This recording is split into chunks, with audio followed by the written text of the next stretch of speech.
to A Note from Mom podcast. I'm your host, Amie Reed Skwiat. I just want to say a Happy New Year. Holy moly, January has been off to a crazy start and it's not even over. So I just want to say hey and hope you all are surviving. I know if you're like me, the holidays were a doozy. I hope you enjoyed them. I always take a little bit of time off during the holidays because it's just a lot. And yeah, so that's what I've been doing, just taking a little bit of break and then spending time with our kids. And then actually January is usually my catch-up month, so I go a little slower. I tend to hibernate. I learned a long time ago. It's really important to hibernate. We're the only species that don't hibernate, and we're supposed to. So that's why the cold weather makes us move a little slower. So I try to honor that, and I try to say no to all the things that I can say no to. So yeah, here I am. I'm back. I'm ready. I'm so excited to be here. And I just wanted to start with a little story because we've been on kind of the survival mode train and kind of external world. So I just wanted to kind of share my last story there. Because it's a form of survival mode I was not prepared for. It's quite shocking, actually. So I told you a little bit about my health journey. You know, my scariest survival mode was mold toxicity and trying to heal from that. And it took me a full year to finally get to a place where I felt like a normal person and that I was in a healthy place. And when I got to that place, my husband and I decided we wanted to try to have one more baby. We were real excited. So at this point, my daughter was 2.5. And so we're like, let's try. And I was 38 years old. So, you know, we just wanted to be careful. And so I was excited that I was to a healthy place. I don't think I was 100%, or I know I wasn't to 100%, but I knew that I was probably the healthiest I'd been in a long time. So, so we try, and thankfully, we get pregnant, and we're super, super excited. And our first sonogram was 3 days before my 39th birthday. So it's June. We're super excited. We're actually going to go. We were going to go celebrate my birthday at kind of like a staycation. So we're just really excited. So we go to the doctor. We're getting the sonogram done, and you know, we're just excited about a heartbeat, and we hear a heartbeat and we're so excited, very thankful. And the stenographer, you know, says, yeah, there's the heartbeat, strong, everything looks good. So yeah, everything looks good with the first baby. Let's look at the second baby. What? We were like, what? And I was so shocked. I just started bawling. I mean, I bawled my eyes out. I did not hear anything the next however long she talked. I don't even know. Literally, I bawl for like 30 minutes. My husband's laughing hysterically for like 30 minutes. Yeah, we don't even know what to do. I did not hear anything about baby B except for the heartbeat. I knew the heartbeat was strong and good, and that's all I heard. And I was in so much shock. They led me into the other room where my doctor was coming in to talk to us, and I just sat there and stared. It was a shock. It was I can't even describe the feeling. So yeah, 2 babies in the belly. And that it was pretty crazy because, well, so we go on our little staycation, and I'm just sick the whole time. I had been sick. I mean, there was a point where I finally had to tell my family I was pregnant because I mean, I think they thought I was dying. I literally like couldn't get off the couch. And this was after I had been sick, so it's kind of like we're trying to figure out what's happening. So I finally just had to tell my family that I was pregnant because I was so tired. I was exhausted. I couldn't get off the couch, and this wasn't due to the illness. This was due to pregnancy. So yeah, then we go on this staycation, and I'm just so sick. I could barely enjoy it. But anyway, that's beside the point. We're super excited. I'm super sick. Um, but what was crazy was that we had that sonogram that day, and the night before I had gotten up and from the table we had just been eating dinner. I was like, God, this one just feels really different. Like I was really tight. It was just the pregnancy just felt really different. I was like, if this is twins, I'm gonna bawl my bloody eyes out. And my husband's like joking. He's like, well, we'll have enough for a basketball team.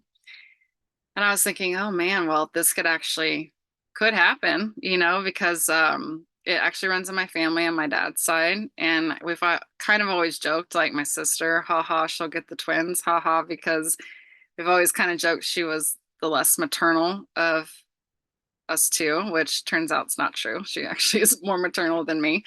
Um, but I've always kind of joked, like, if the twins happen, it'll happen to my sister, ha ha ha. Well, ha ha ha, joke's on me. I am pregnant with twins. So yeah, this is something that obviously was not planned. It was exciting and scary. And I just remember that night I literally woke up, and every time I woke up, I was just like, holy crap, twins, twins, two twins, like all night long. So I was in shock for a while, actually. And and everybody we finally said we had twins. We it was really cute. We surprised my family um with some funny ways of telling them I was having twins. So there was a lot of shock. There was a lot of like happiness. There's also a lot of concern because I'd be having these twins at 39. So yeah, it was all pretty funny. My sister was ha ha ha drinking champagne while she was laughing at me a little bit. Um, so anyway, it was really exciting. But of course, everyone's like, do you think it's girl, boy, both? And so I just I had no idea. I was like, I don't know, maybe boy, girl, I don't know. So we did the blood test for me to find out the gender, because at this point, like, I couldn't handle any more surprises. I'm like, I just need to know so I can be prepared. Um, and I just remember telling everybody, I was like, I don't know, it'd be cool if they're girls because Parker could have sisters, and cool if it's a boy girl. I was like, I'm really scared of boys. I just remember telling people I was so scared of boys, period. Like, even when we were just knew we were pregnant, I was like, I just kind of hope it's not a boy because I've just scared of them. I've seen how much energy they take. And, at this point, I didn't have a whole lot of energy from being sick. And so anyway, I was like, oh, boys scare me, you know. Um, but God has a sense of humor, because we walked in the doctor's office and opened the envelope, and there were two very big blue hearts around the sex of these twins.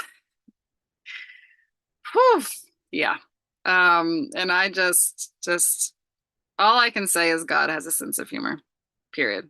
Like, you are meant to have the babies that you have, period. And it was a shock and funny and all consuming at that point. So yeah, there's a lot of things that changed at that point. We lived in a smaller home, and it was time to move. With twins, my poor husband had to trade in his really pretty Tundra for a minivan, which I brought home, and he was very shocked because I did not go to the dealer to get a minivan and ended up getting a minivan. Drove it home, said, hey, this is what's best for our family. We got to do it. So we kind of had some identity issues, my husband and I, and a lot of things changed in a very short time, especially for my daughter. So we had to kind of move slow with her, kind of make sure she understood. And so yeah, it was crazy. So anyway, we had these big blessings, right? Like, it was very cool. My pregnancy was wonderful. We moved during that time, so there was a lot going on. And we moved to totally different areas of Austin, started a new life. Then we were blessed with the twins. I made it full term, which is very exciting. I was able to give birth to them vaginally, both of them. So they were born 6 minutes apart. I was very cool because we had gone in. They wanted me to be induced just because I was full blown, like, there was 14 pounds of baby inside of me, and I have a small torso. So they were like, you're just going to be really uncomfortable if you keep going. and everything's fully, the lungs are fully developed, we're good to go. So they induce me, and then nothing's happening. And so I tell my family, like, don't worry about it, don't come up. And so finally they're like, let's just come up and say hi. My daughter walks in with her wand, and she's like, hey, mommy. She has this magic wand. She's like, I came to help you get the babies out. Here's my magical wand. And I am not joking. 5 minutes later, my water broke. I was in full on labor. They had to leave the room immediately. They have to take you to the OR because you have twins, something could happen to baby B, and they want to be ready in case something does. And literally, that was at 7:50. Baby A was born at, was it 8:06, I think, and Brody, baby B, was born at 8:15. It was all very magical, all a blur. Oh, it was all a blur. But it was very cool and very exciting. So we have these blessings. They're fully grown. Baby A his name is Reed. It was 6'11", and Brody was 7'4". Baby B was 7 pounds 4 ounces, and they were, I think, both 20 inches long. I mean, full babies. So we were very thankful and got to take them home 3 days later. And after that, everything was full on blur. I have never been in this type of survival mode before. It was insane. Obviously, looking back now, it's all a blessing and it was all wonderful. But the only reason why I want to tell that story, because just so you know, I have twins. That's another reason why I take a little longer for things, for healing and all this stuff. And I'm a little tired and I'm trying to fight through that. But what happened was they were born in January 2020. And if you're all human and alive, you know that was the year of COVID. So not only was I in this full survival mode of brand new babies, two of them, while having a 3.5-year-old, then it's announced that there's this deadly disease going around, and yeah, everything shuts down. My daughter stops going to school. We're trying to survive, and all this scary information's coming in. And I mean, I was all over the place. It was like, I'm trying to take care of these babies. I'm trying to take care of my daughter. I'm trying to make sure that no one gets COVID. You know, it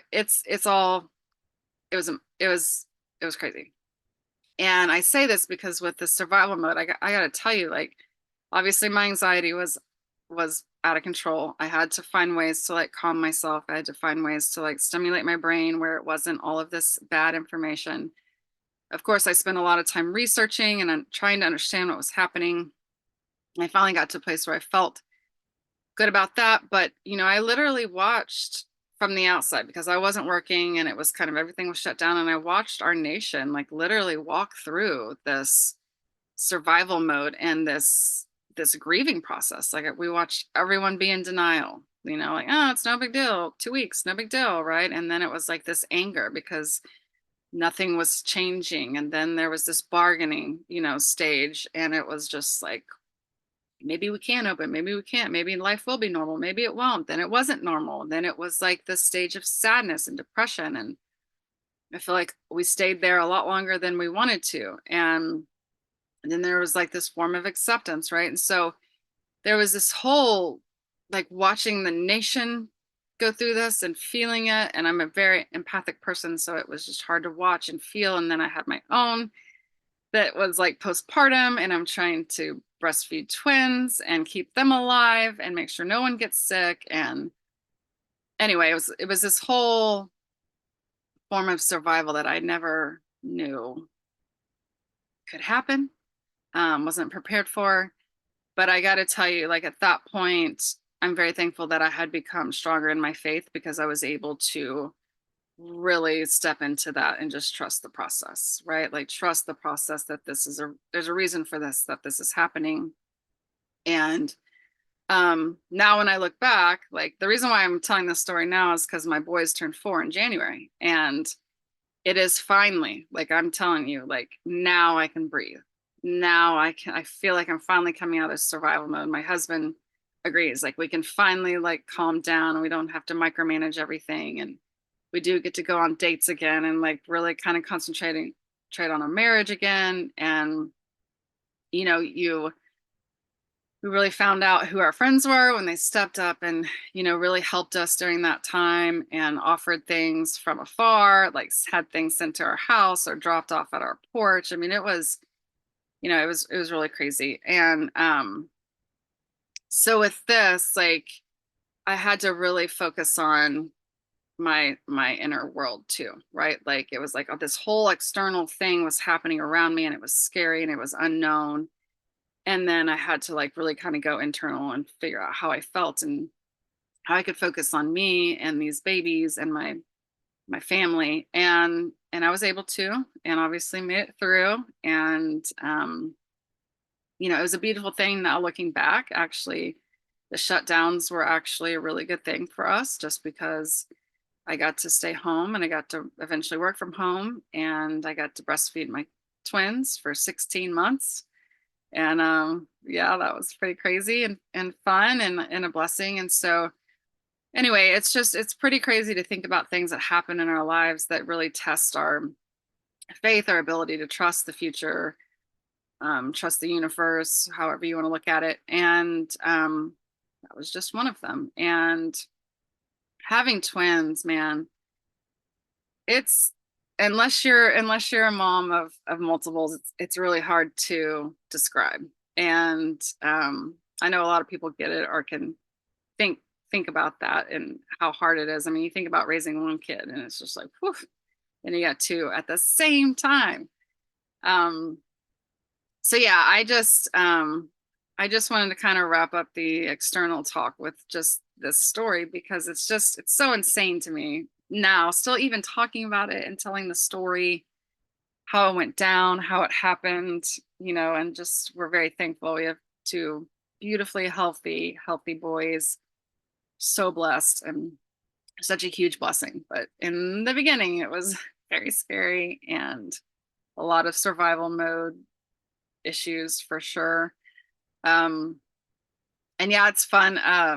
I got to tell this just because it's kind of funny. I was talking to another twin mom not too long ago, and it's cute. You know, some women have like babies back to back, you know, really close together, and so you kind of hear from time to time, like, yeah, my kids were really close in age. It was like having twins, and you just nod and you say, yeah, but it's like, holy crap, it's not even close. It's not close. It's not the same. It's you're literally like however far apart those babies are, you had X amount of time to raise just one kid and make sure one kid was fed and one kid was sleeping and one kid is alive and wake up with one kid and change one kid's diaper. And so I just laugh about that because it's cute and it never offends me. It's just like, you know, yeah, but no. They're just trying to connect with you. But it's funny. I have heard that multiple times and it's just, you know, it's a lot. It's two kids. It's two kids at once. And the thing is that these boys are nothing alike. Nothing. Except for their size of clothes and their shoes. Thank God I can always just push two for everything when I'm ordering. But now actually one's getting a little bit bigger, so he needs bigger clothes. So anyway, they're just not alike. And so it's like these two humans that need two totally different ways of nurturing and two totally different things that they need per day at the same time, you know, that, you know, it's just even food and what they drink and how they act and what they're needing and their love language, two totally different love languages. And, you know, and then you've got a daughter who still needs her attention too. And so anyway, it's all beautiful and a lovely problem to have. I'm very blessed and I am so excited. And I love my little family. But I just had to tell you that story about this type of survival mode because excuse me, if you were here, you know, alive during COVID, you understand there was a lot there too.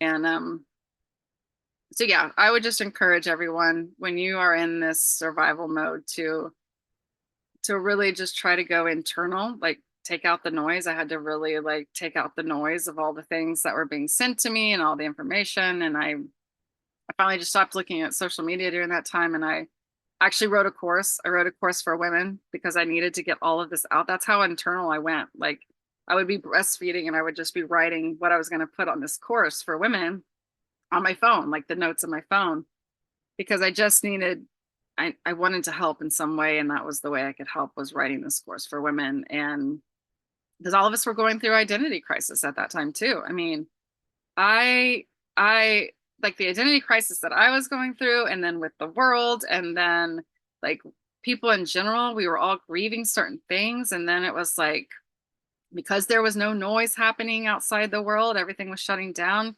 It was like time for us to look at ourselves, and that was scary. And look at your marriage. And it was, you know, a lot of people grieved and a lot of people changed parts of their lives because they really had to sit with what was happening internally. And because all the external, you know, distractions were taken away for a little while. And so that was pretty crazy to be a part of. And it was also, you know, as a therapist, I was helping my clients through this while also going through it with myself, while also like going, you know, as a mom being postpartum. So it was all pretty crazy.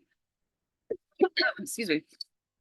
So yeah, I just wanted to share with you that story just because it was part of my survival mode. And I'm finally in a place, like I've had a lot of women ask, like, well, when do you get to focus on your marriage again? Because it took a toll. I mean, there were times where we didn't really say anything to each other because we were either so tired or we were bogged down by all the things that the kids needed, and we weren't able to speak each other's love language. So we had to find other ways to speak, you know, maybe our secondary love language. And it was a whole thing. So yeah, I just wanted to say, just remember, when you're in that place like of survival mode, make sure you understand it, you know, understand that it's there, understand what you're needing, use your voice. I had to use my voice with my husband. I had to say, hey, I feel like I'm not getting this. Can we figure out how?